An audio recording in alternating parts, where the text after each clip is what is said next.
And it shall be, when thou come in unto the land which the Lord thy God giveth thee in inheritance, and possessest it, and dwellest therein, that thou shalt take of the first of all the fruit of the earth, which thou shalt bring of thy land that the Lord thy God giveth thee, and shalt put in a basket, and shalt go unto the place which the Lord thy God shall choose to place his name there.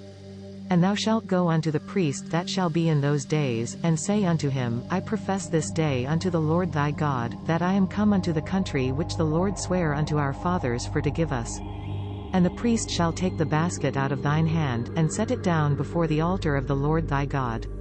And thou shalt speak and say before the Lord thy God, A Syrian ready to perish my father, and he went down into Egypt, and sojourned there with a few, and became there a nation, great, mighty, and populous, and the Egyptians evil entreated us, and afflicted us, and laid upon us hard bondage, and when we cried unto the Lord God of our fathers, the Lord heard our voice, and looked on our affliction, and our labor, and our oppression, and the Lord brought us forth out of Egypt with a mighty hand, and with an outstretched arm, and with great terribleness, and with signs, and with wonders, and he hath brought us into this place, and hath given us this land, a land that floweth with milk and honey.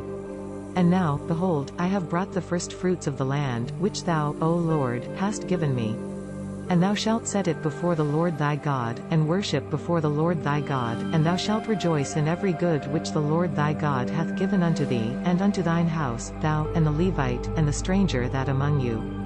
When thou hast made an end of tithing all the tithes of thine increase the third year, the year of tithing, and hast given unto the Levite, the stranger, the fatherless, and the widow, that they may eat within thy gates, and be filled, then thou shalt say before the Lord thy God, I have brought away the hallowed things out of house, and also have given them unto the Levite, and unto the stranger, to the fatherless, and to the widow, according to all thy commandments which thou hast commanded me. I have not transgressed thy commandments, neither have I forgotten, I have not eaten thereof in my mourning, neither have I taken away thereof for unclean, nor given thereof for the dead. I have hearkened to the voice of the Lord my God, have done according to all that thou hast commanded me. Look down from thy holy habitation, from heaven, and bless thy people Israel, and the land which thou hast given us, as thou swarest unto our fathers, a land that floweth with milk and honey.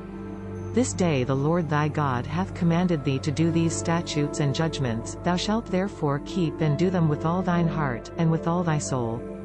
Thou hast avouched the Lord this day to be thy God, and to walk in his ways, and to keep his statutes, and his commandments, and his judgments, and to hearken unto his voice, and the Lord hath avouched thee this day to be his peculiar people, as he hath promised thee, and that shouldest keep all his commandments, and to make thee high above all nations which he hath made, in praise, and in name, and in honor, and that thou mayest be an holy people unto the Lord thy God, as he hath spoken. This content was provided by angelotricarico.com. Subscribe to the channel for more stories.